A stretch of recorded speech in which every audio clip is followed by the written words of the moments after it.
ஒரு சினிமா படத்துல வர்ற மாதிரியே 3 மாசம் பிளான் பண்ணி கோடிக்கணக்கான ரூபாய் மதிப்புள்ள தங்கத்தை திருடின ஒரு கும்பலை வாரணாசி போலீசார் இப்போ அதிரடியா கைது செஞ்சிருக்காங்க. இதுல ரொம்ப அதிர்ச்சியான விஷயம் என்னன்னா, அந்த கடை உரிமையாளருக்கு ரொம்பவே நெருக்கமான ஒருத்தர் தான் இந்த கொள்ளைக்கு மூளையா செயல்பட்டிருக்காரு. யார் அவரு, எப்படி திருடுனாங்க, முழு விவரத்தையும் பார்ப்போம்.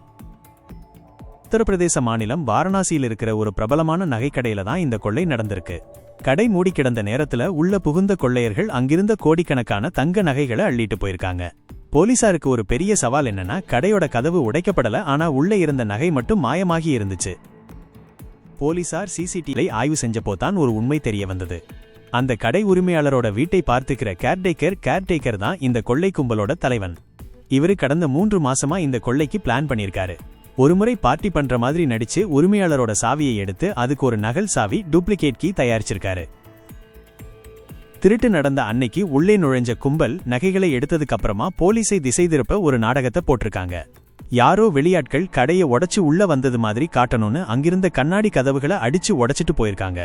ஆனா நவீன தொழில்நுட்பம் மற்றும் ரகசிய கண்காணிப்பு மூலமா போலீசார் இப்போ அந்த கேர்டேக்கர் உட்பட 5 பேரையும் கையும் களவுமா பிடிச்சிட்டாங்க.